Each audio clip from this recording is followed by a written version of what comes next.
Good afternoon, everyone. This is Kit Payne, your host for the Boston Speaks Talk, and we are at Boston Speaks episode number 30 with Scott Stolze. Good leaders communicate with more than just. So, welcome, Scott. Who is Scott, by the way? Scott Stolze is the innovator and founder of Teaching to Lead, through which he teaches others about leadership by showing them how to become better leaders of themselves. His flagship program, How to Lead Yourself to a Fulfilling Career, shows working professionals who are motivated to grow how to develop the career skills and become better leaders of themselves so that they can increase their organizational impact and create fulfillment in their career. Scott recently spent over 5 years with CVS Health Fortune 10 company in leadership roles in which management skills and personal accountability were essential. Now he wants to expand upon and learn and continues to learn outside of the corporate walls. In addition to holding positions with several large corporations over the past 22 years, Scott also spent 14 months in New Orleans post-Hurricane Katrina, volunteering in the recovery and rebuilding efforts. Scott helped start 2 programs, including a formal nonprofit whose missions were to help families move back into the rebuilt homes get furniture. He's also spent time working for and volunteer with United Way, Catholic Charities, and Big Brothers Big Sisters. Scott, I am excited that you're here joining us live. So I'm excited about what we're going to be talking about today. So welcome. Thanks, Kit. Thanks for having me. And I really appreciate being here. Number one, you've been a great inspiration and mentor to me as I left CVS Health and left my corporate career and transitioned into entrepreneurship and building all my work around teaching to lead and how to help people become better leaders of themselves and how to help people find fulfillment in their careers. And I thank you for every opportunity you continue to give me. Yeah, so let's get into it, Scott, because you're busy, I'm busy, everyone watching this is busy too. Good leaders communicate with more than just words. And of course, we do have a little schedule, but feel free to, Scott, to just go back and forth, have a great conversation. Yeah. Whatever is on your mind, if you want to cut me off at any time, like now, just cut me off and go into your own talk. But how did you get into leadership? What does communication have to do with leadership? Let me start with that. What's your thoughts? Well, I'll mention first that I love leadership. I truly love leadership. There's one thing outside of like a personal taste or like for say sports or something that really gets me excited in the morning when I wake up. It's leadership. I've always considered myself a student of leadership and I love learning about it. I love observing other people in leadership roles, and I love just understanding what the qualities and traits and behaviors are of people who exude good leadership skills. So that's number one. That's always been a passion of mine. And then as far as communication goes, I just think that communication is one of the bedrocks of being a good leader. But we have to be able to communicate well in order to influence people. Communication is not the only way we do it, but it's a big part.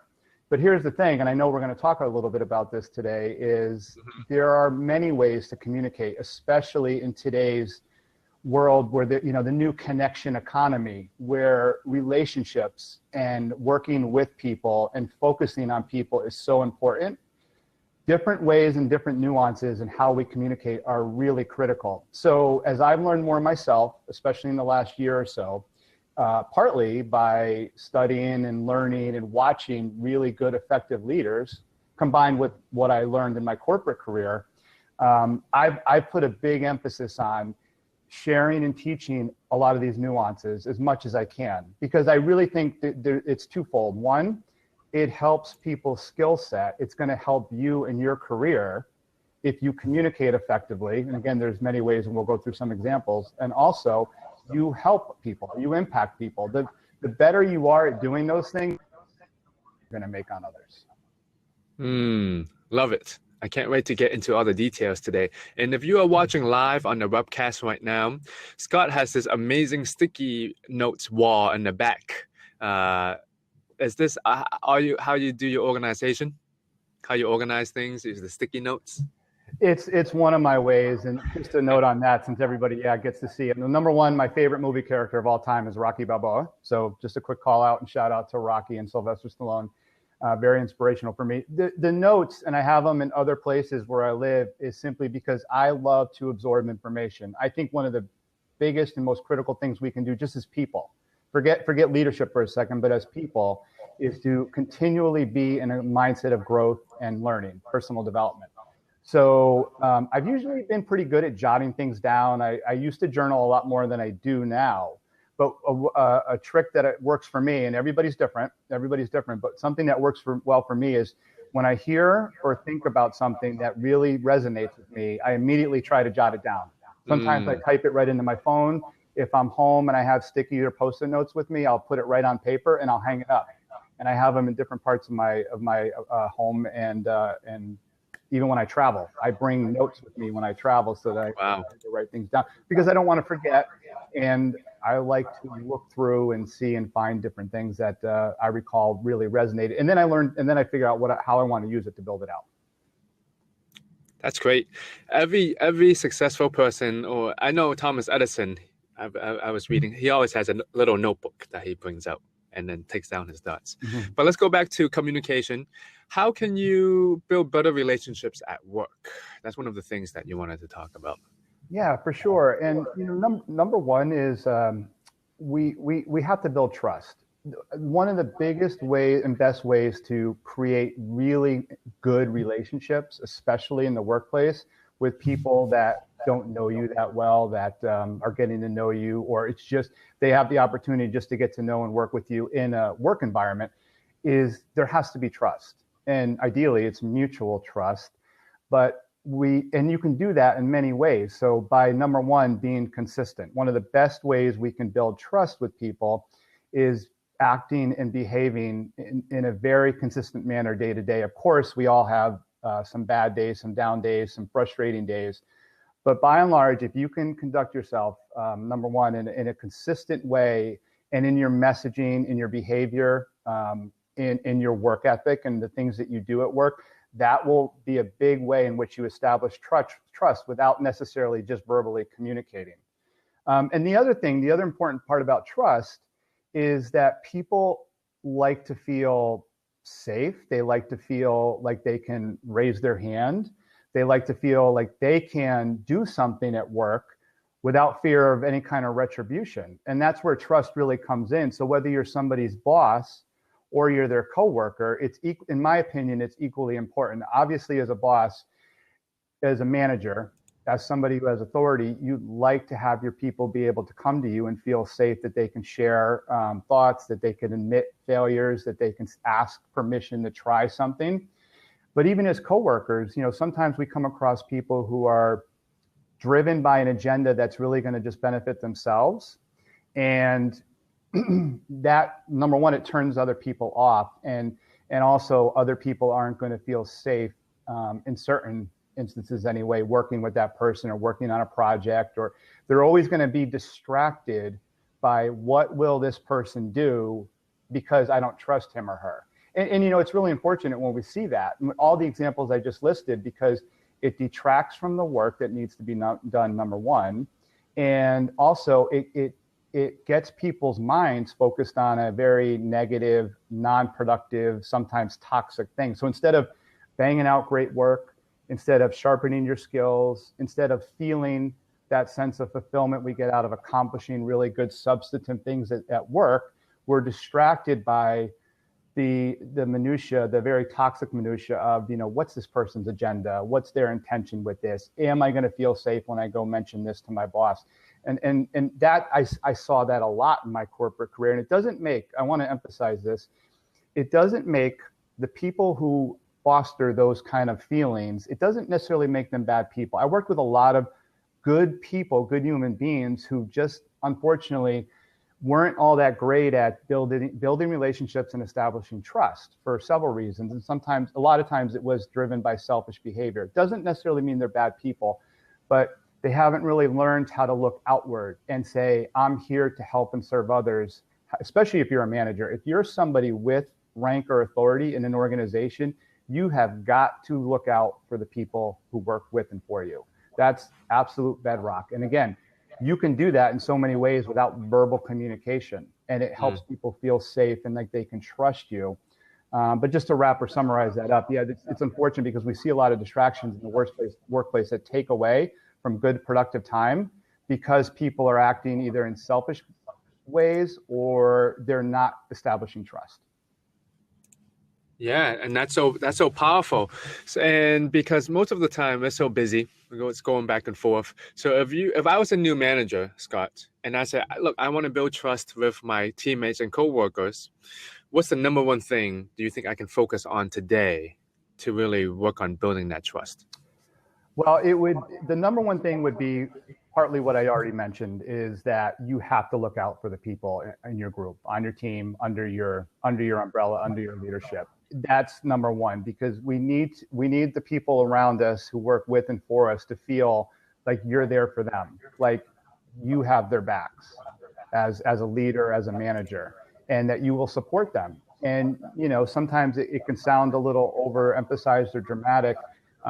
Hopefully, in most situations at work, it's not life or death, but work is a big part of who we are, and we carry it with us every single day. I have a whole other notion on our opinion on work-life balance. I think that's a term that's a little bit overused and overstated. We need to admit and acknowledge that work's a big part of our life, and it's okay if you have weeks where you work 50, 55 hours. Hopefully, you have other weeks where you don't work anywhere near that.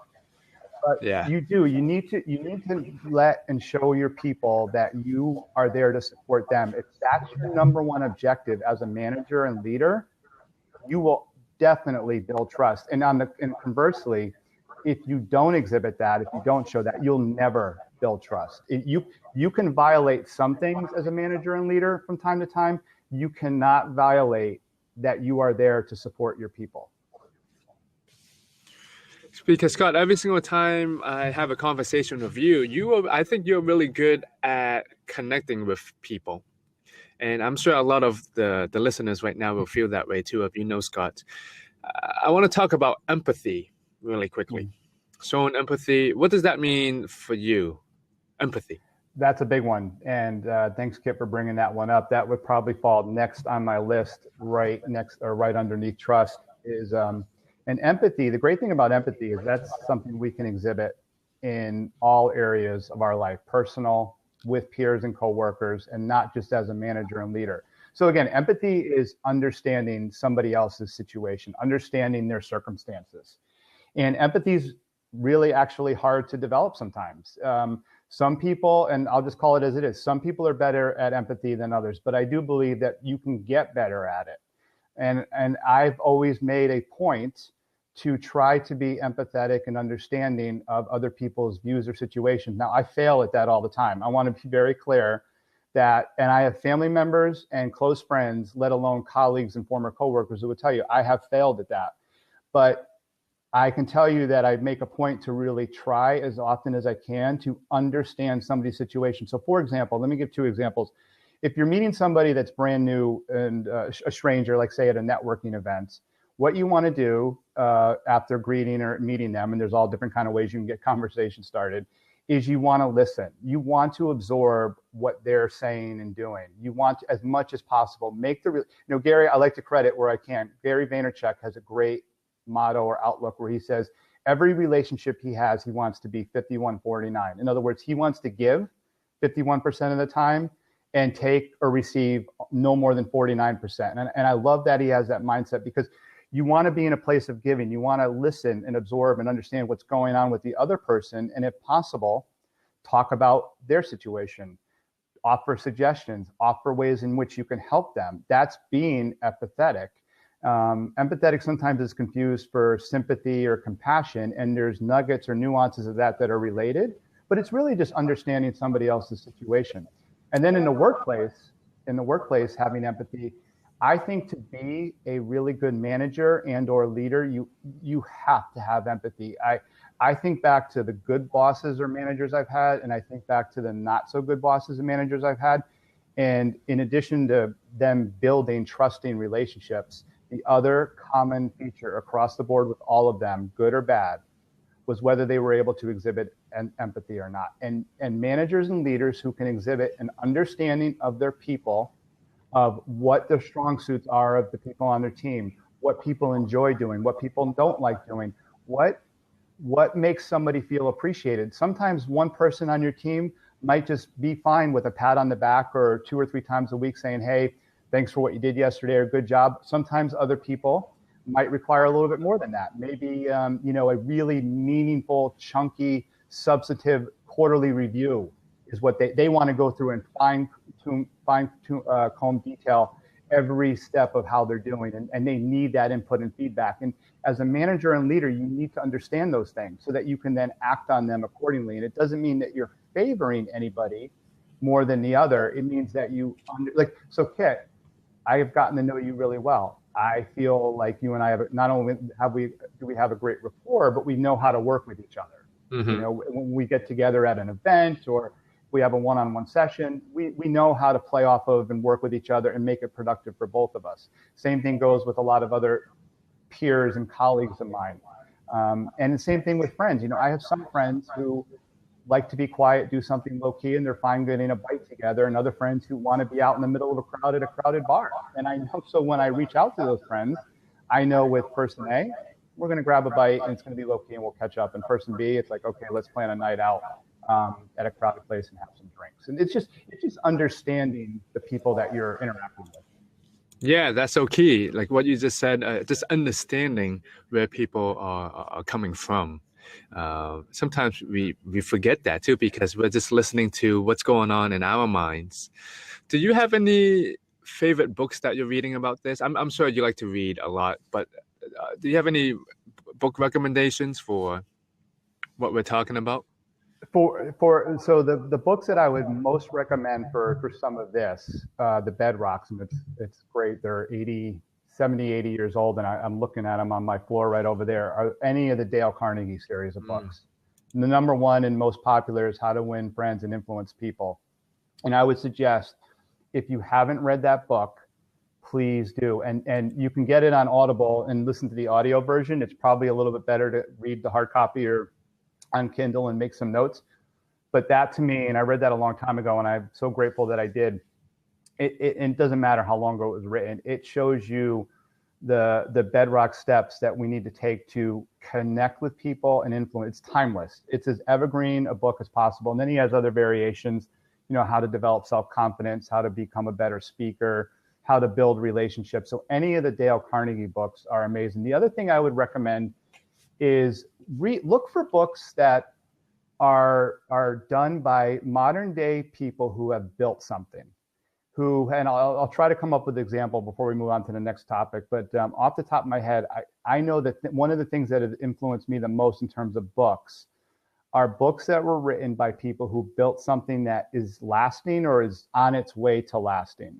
And the reason I say that is because that means that not only have they, with the help of many others, developed a good product or service, it means that they've influenced and impacted people the right way. Because no business will survive long-term.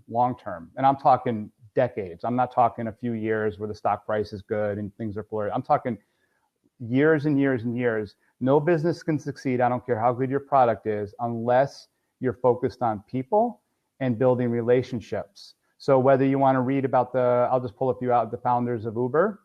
If you want to read now, actually, let me scratch that one. They have some issues. Let's move on. Uber has some issues. But some of the other, Facebook could be a good example. And I'll come up with a few before the end. Just read about organizations that are long lasting and that relied on other people. And you will be able to take or soak in some really good bedrocks of how you connect, because no business will survive without relationships with their workers, their employees, and with customers. I think it's really crucial that you said that. Read books of people that are doing something right now and they're building something, from the old school people, from the people who are doing things now, because things change. Technology will change. And since we're talking about leadership and communication, do you think there are techniques to follow, or is it more of a mindset? Do you know what I mean? Or techniques around leadership? Yeah, or even communication or leadership. So people follow something like, okay, we're gonna go into a conversation now. I'm gonna use this technique on you, and then use that technique. Or so is it more of a what are your thoughts? Well, I think it's a little bit of both. So I think number one, if you have the mindset of I'm here to serve others, you're going to do very well almost 99% of the time. If you go into a conversation or a meeting or anything like this webcast kit, my mindset coming into something like this is simple. Provide valuable, helpful information for Kit and Kit's audience. It's that simple. And if you go in, it's not to make myself look good. It's not to hawk anything or sell anything. It's to provide information that hopefully will help people. And if you go into any conversation, meeting, meetup, event with that, you're going to come out ahead, and then let things naturally and organically go from there. How you respond to people, display empathy. Skill-wise, we always can work, right? We can always work on different things. I'll use an example. So confidence. Confidence is something that we build over time. I know for me, I've come a long way in the last, let's just say 10 years. And, I'm in my mid 40s now, and I didn't have a lot of confidence in my 20s. It grew a lot in my 30s as I had more longer established jobs and I was doing well. And now that I kind of reached not a pinnacle by any stretch, but like I had some different leadership experiences in my CVS role, I feel like my confidence built to the point so well that I was able to step out of my comfort zone working for a big company and start teaching to lead and help other people find fulfillment in their career. So to tie that off with everybody else, confidence is something that we build over time by doing things time and again, and step out of your comfort zone. Have conversations that make you a little uncomfortable, or go up to somebody and talk to them that you normally wouldn't talk to. Ask questions at work, in a meeting, or of your boss or management, of course, and always in the most appropriate and professional and productive of ways. But step out of your comfort zone and try to do these things more, and you'll be surprised that as your confidence builds, and with your confidence building, so too will your communication skills. You'll get more comfortable in different situations, and really that'll help you connect better. Yeah, I think it's when I talk with you, Scott, I can feel it from you. I think that's one of the biggest difference. You can feel it from someone if they're authentic, or if there's just trying out things, that's to try out things. And so when I have a chat with you, I always feel that from you. But I want to move on to the next topic. What's similar? You said something on the lines of strong and silent leadership when you were proposing this. Strong and silent leadership. What do you mean by that? It means, so typically the traditional view of leadership is somebody with a megaphone, and I'm being a little overly dramatic for the metaphor, for the purposes of the metaphor, but a traditional view of leadership is like a general or a president, somebody in front of the room with a megaphone and leading the charge. Teddy Roosevelt leading the charge of San Juan Hill. A lot of those instances are somewhat examples of leadership, or true examples of leadership. But the world's changed, as I mentioned earlier. It's a much more nuanced, people-focused, relationship-focused world. Mm-hmm. So there are different ways in which we can show leadership, and you don't have to be that rugged. And again, I'm being a little symbolic here, but you don't have to be that big voice in the front of the room. To credit Simon Sinek is a brilliant person. If you've never watched or listened to a podcast or a video with him, I highly recommend it. One of the great things about what Simon Sinek teaches is how leadership is all based on serving others. And when I learned more about what Simon Sinek was saying, my takeaway was anybody can do that, especially in the work environment. Anybody can turn around, and it's a big reason why I'm teaching how to become better leaders of ourselves. There's many reasons that I do that, because I think we become a little bit inward or outward looking, I should say, and we're a little bit more judgmental and critical at times when we shouldn't be. But as far as what Simon Sinek says, he says, look to the person to your left, look to the person to your right, and serve and help them. And anybody in any role, you could be at the bottom of the totem pole at a company, and you can do that. You can look out for your coworkers and your peers.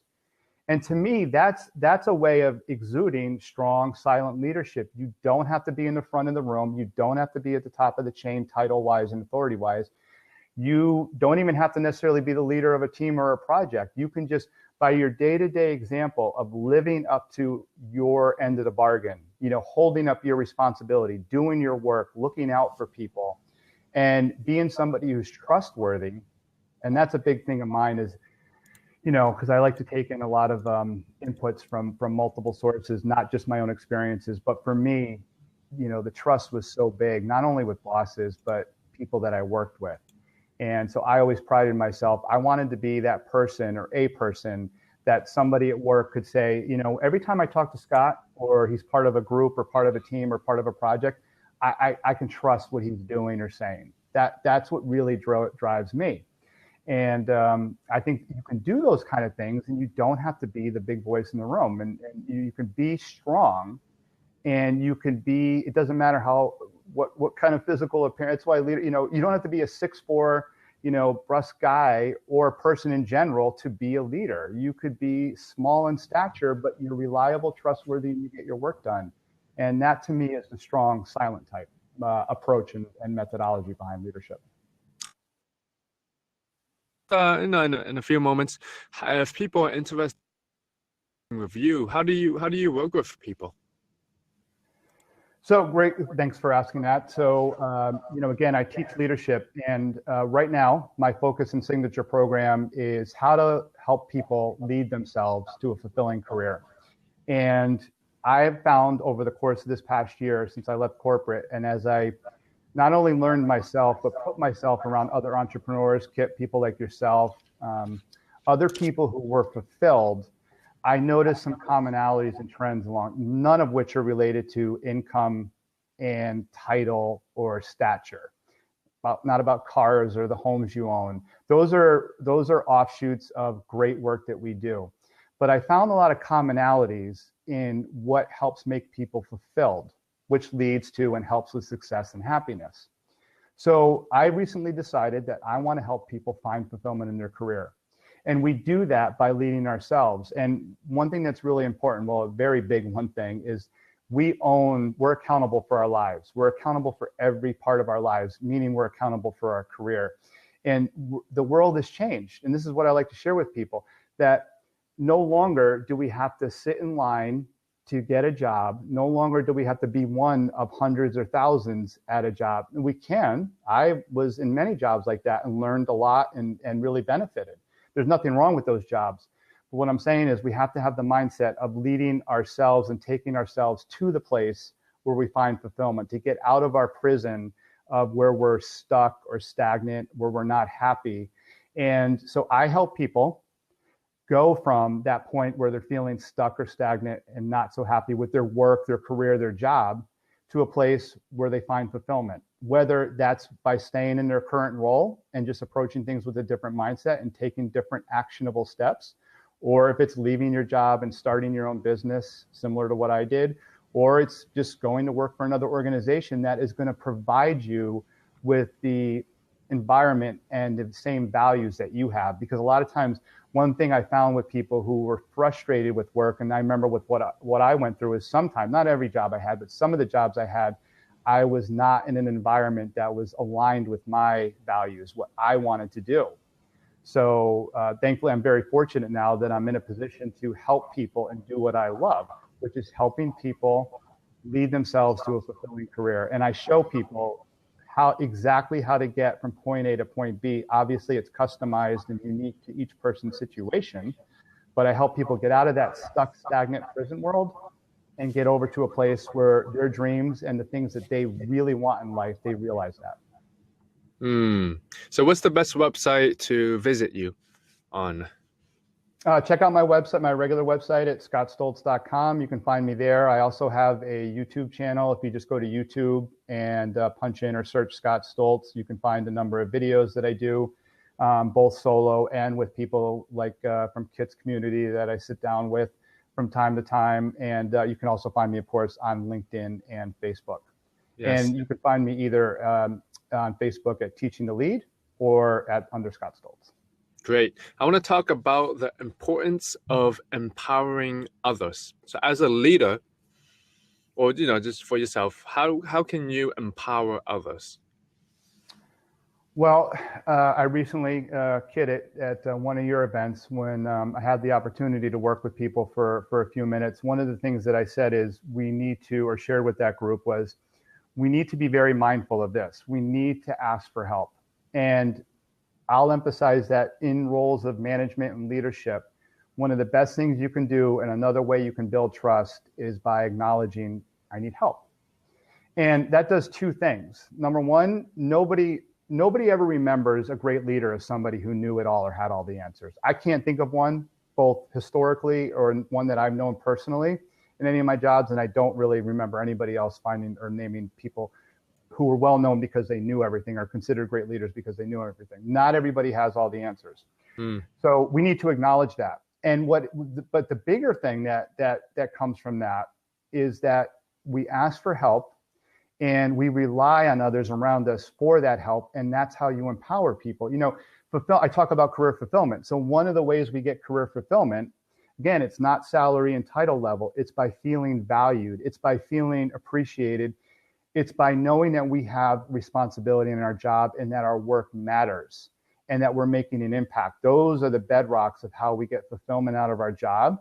So as a manager or a leader, one of the best things that you can do is acknowledge you need help.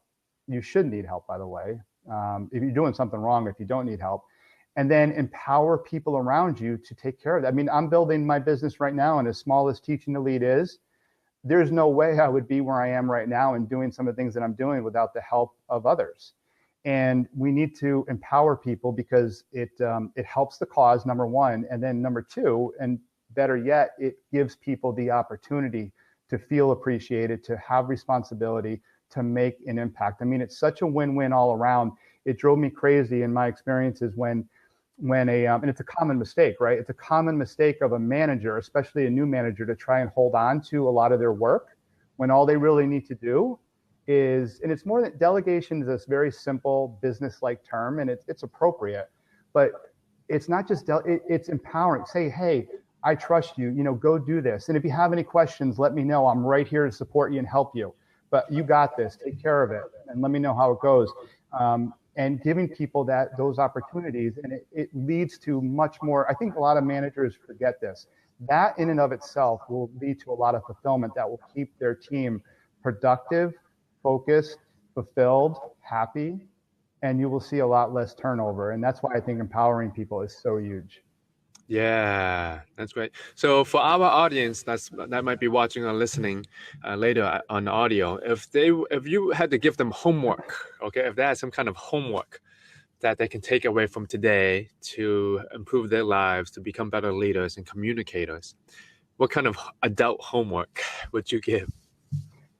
I would challenge you to do something out of your comfort zone every single week. I try to do something every single day. Wow. It's not always successful, but I'm serious. Try to do something out of your comfort zone. And there's a number of things you can do. I'll name off a couple of examples. Have that hard conversation that you've been scared to ask. Raise your hand in a meeting that you typically go silent in. Go to a friend who you have there's some tension with, or there's something you're not comfortable with, and you don't want to hurt their feelings, and say, hey, I really would like to talk to you about something. Can we sit down and talk something out and share?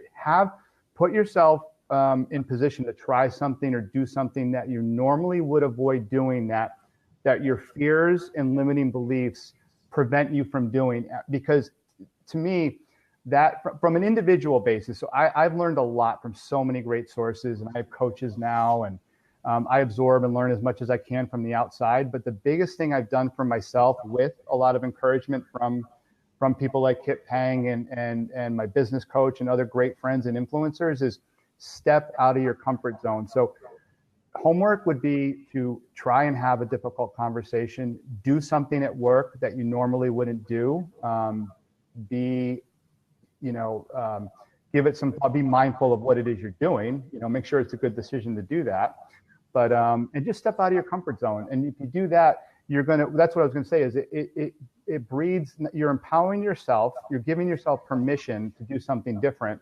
And it leads to things like confidence. You're like, wow, this wasn't so bad. I mean, we have all these fears and limiting beliefs, Kit. You and I have talked about this before.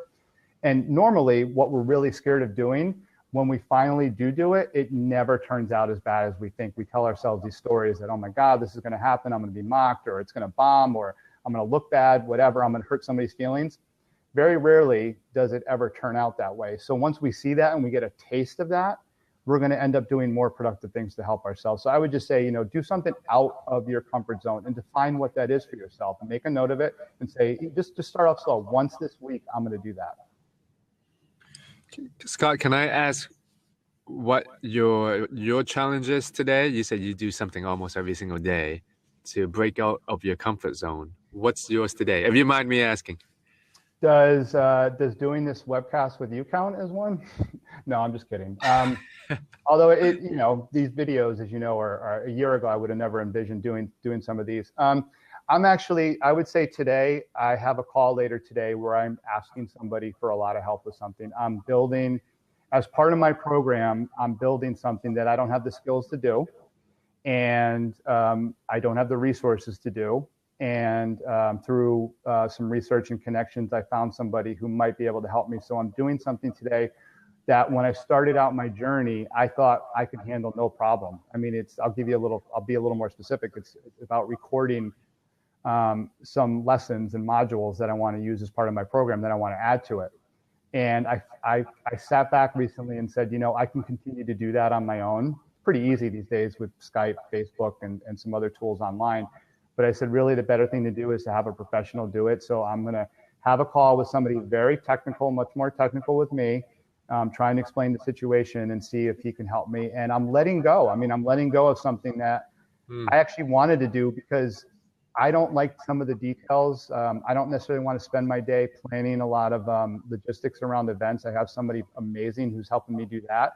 But I do like to get into the meat of my work and sharing and doing my audio. And I said, I really need to reach out and help somebody. And have somebody help me do that. So I would say for today, that's my one kit. Wow, that's great. So Scott, were there any questions that you thought I would ask, but I did not ask? Well, that's a good one. You don't have to answer. I'm asking. If you want to give me half a minute to respond to that, I'm glad that we were able to talk about, trust, stepping out of our comfort zone, empowering others, are some of the ways. The whole notion behind this webcast kit was ways we can lead without having to speak up or always use our words. And a lot of what we talked about today is by action, by example, holding up your end of the bargain, supporting others, being there for people, being trustworthy, being honest, showing integrity, and relying on and giving help to other people. And there's so many, it's the thing is there's so many amazing ways we can do these things without, it's always great when we're drawn to the people who give a great presentation or a great talk. And I really admire those qualities and skills. I think, I've always considered myself an average speaker. And when I watch people who are really charismatic and draw the room together, I'm like, boy, that's amazing. They're awesome at that. And I wish I had that, or I'd like to get better at that skill. The good thing is that you can always work on those things. You can always get better at speaking, at being more confident when you're in front of people. But it's not the only way to impact others. And that's something that I've learned. That I used to beat myself up when I wasn't that star at work. And now over time, it took time. And this happened over the period of, let's just say, the last 10 years, where I really realized you can make such an impact at work in so many different ways. You don't need to be the superstar. You don't need to be the good-looking guy or girl. You don't need to be the boss's pet. You don't need to be on the fast track with 2 MBAs and other degrees. You can just conduct yourself on a day-to-day basis, doing good things, helping others, being in that mindset of serving and being trustworthy, and you can make as big an impact as anybody at work. That's powerful. I hope everyone is taking notes today. They'll have more sticky notes than you do on your back of your wall. I should do that challenge. I should see if anybody can come up with more stickies than I have. Well, someone they sticky noting the whole car as a prank. So the whole car was filled with sticky notes. I hope they were different. So maybe one day. So Scott, I just want to say thank you once again for coming on with us. Do you have any last words before we wrap this up today? Just listen, have faith in yourself and know that you own your path and your career. And this is not to sound hokey, but especially in today's world. And it's not just the tools and technology that we have, but there's so many opportunities out there. And we are not victims. Of course, circumstances sometimes dictate what we have to do, and we're affected by different things, but we are not victims. We are accountable people who own our path, own our lives, and you can make of it what you want. And you have to do that by recognizing your fears. We don't conquer our fears. We didn't talk about that, Kid, by the way, and we'll talk about that another time. But we don't conquer our fears. We recognize them and work with them, and you acknowledge it, and just step out of your comfort zone a little bit and try things. Take action. Take action. You asked what homework I would give. Let's remember calls to action. Let's take what we've learned and continue to learn and put it into play, put it in motion, and just do it. And don't be so bogged down and fearful of failure or what other people think of you. Just do it, and you'll make a big impact. Just do it. Don't be so fearful. Yeah, that's a whole nother discussion for another time. Yeah. Scott, I just want to say thank you once again. Hey, can we take a picture for my Instagram? Absolutely. I never took. We can do some funny hand gestures. Should I point away from you like this? Oh no. How about looking at? That's a good one. Oh no, I should look at you. One more. Wait. One more. My hand. It's hard doing both things at once. Take your time. Do that one more time. Hey, perfect. All right, and we should get some Rocky music going next time too. Hey, that should be the intro music for whenever you do your workshop. I like that. I didn't think of that. Yeah. Thank you for that idea. Yeah. Anyway, thank you, Scott, once again for coming on. You can learn more about Scott at scottstolze.com. If you have any questions, feel free to go on his website, email him. I'm sure he's very responsive. But Scott, thank you once again for joining us today on this Monday. Thank you, Kit. Thanks, everybody. Bye. Bye.